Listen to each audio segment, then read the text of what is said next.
Hello traders, it's Samurai Trader here. Welcome to video 3.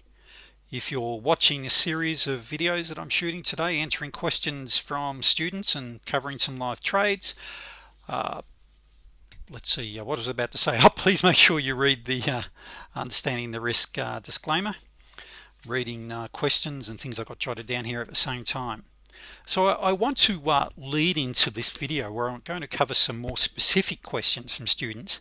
This one of my favorite movies is Castaway with Tom Hanks, and both my daughter, my 12-year-old, and myself, we just love watching that movie. And there's a scene there you may remember, if you have seen it, most of you probably have, where he's sitting there where this bit of metal washes up on shore, and well, actually amongst the rocks, and he stands it up and he sits there and he ponders for ages thinking.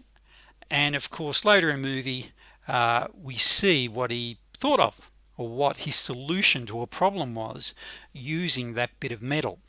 And remember, he just sits there and sits there staring at it. Well, one of the things I want to say here is that the older we are, for many people, is the more closed-minded we are. You've probably heard me say the sign of an intelligent person is how open they are to new ideas. And one of the challenges is with even experienced traders is if something hasn't worked for them or trading's been tough, they automatically come to the table with a mentality or a closed mind.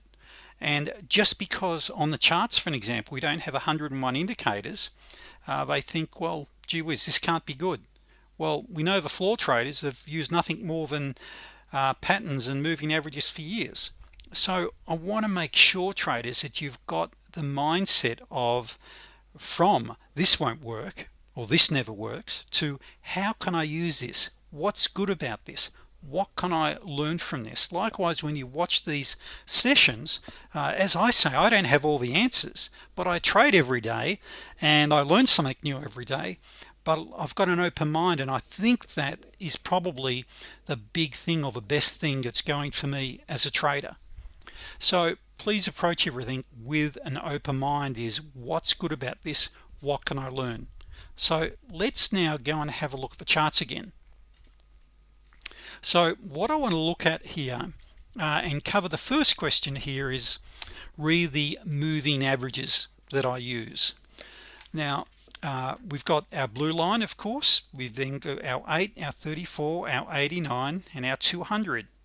And one of the questions from Michael from New Zealand is why this series of moving averages? Well, Michael, because it works well. Are they better than other moving averages? Well, a little better, I think, but of course a lot of traders use the 21 EMA or even the 20. The 49 as a slightly longer term is a great EMA to use as well. So the 49 EMA, if we go and use the Bill Williams alligator, which I use at times, that is a fantastic one to use. As an example, if you use the, and this is the red line here, or as Bill Williams calls it, the teeth of the alligator, you can use this here to keep you in a trade longer than what, say, the 8 will do. And you can see here, you exited the 8 up here, you're still in, you're still in, you're still in. So that's a great MA. Now remember, this is a modified MA because it's offset to 13 offset 5 bars into the future, so it's actually modified. So if you go back, and the best thing, and Michael is a new student, is to go back and mark up 100 of each setup. Like here we can see 34, 34. So remembering all trades, well, the majority of trend trades work best in a new trend. So if you've had a T20 as we've had down here, then you get a 34B and another 34B. These are going to be much higher probability than getting late into the trend. Now, as much as here this 34B still worked out, okay, of course they're going to eventually fail as we get a change in trend. But there you've got a T20, now a 34B, and that worked really well. So this combination works well. Now remember, traders, if you already have a combination of moving averages that work, getting back to the question that I put up there, is just to say with the MAs that I use, how can I use these with my current setups? Likewise, if you're a new trader, don't go and look at other MAs, because these MAs work brilliantly. There's no need to search. Remember, that's one of the mistakes that many traders make. They're constantly looking for the next best thing or looking for the holy grail. The holy grail, traders, remembering, is the control of our emotions. That is the holy grail. So how do we also keep, the next question is, how do we keep out of chop? Or what's one of the things that we can recognize chop? Well, this is a question I get every week. For an example, is the 8 above the 34? If you want to be really conservative, is the 34 above the 89? Is the 8 above the 34? So you're waiting for all your indicators to be in a row. Now here, if we look at this here, this is where, as you know, I use 4 moving averages. Ideally, I want to see 3 out of 4 agreeing with the trend. So what have we got here? We've got the 8 has gone under the 34, yet it's above the 89. Here, this is an area you want to really be careful of. Okay, and here for an example, you've got a T20. Okay, and we come down, and then we end up with an 89 bounce. You've basically here, you're trading, I hope this is making sense. You're trading against the trend here effectively, and this is where I got stung on this earlier trade. The first trade I took on the ES today is, and if we get time, I'll show you the trades I took on the NQ. But of course, come down, we have the 89 bounce, and beautiful, thank you very much. And earlier I traded against the 89B, the first in the trend, and it slammed me. Okay, and you can see there in the new trend, that is your first 89B, and it went up there, and actually you can see I've actually marked it up here, went up there and finally took out the closest swing high. So this set of moving averages seems to work really well. Now another trader has asked me what is, and he's seen referred in various paperwork where I talk about the T6. What is the T6? The T6 is nothing more than a higher high when you have divergence, or a lower low divergence on price. So right there, and I don't have a divergence indicator set up right now. Well, you could almost say this is here, but you can see here I've had one high, then a higher high. Then likewise, if we go back down here, notice here we've had one, and then I've had a lower low. Quite possibly you'd find, if we had a divergence indicator, we'd see that we've got a higher high on our indicator. So there it is, you can see it there. So the T6 is nothing more than a higher high or a lower low on price. Could I explain bubbles in more detail? Certainly. Well, here we'll just do it, and I might even switch over and I'll show you on Forex as well.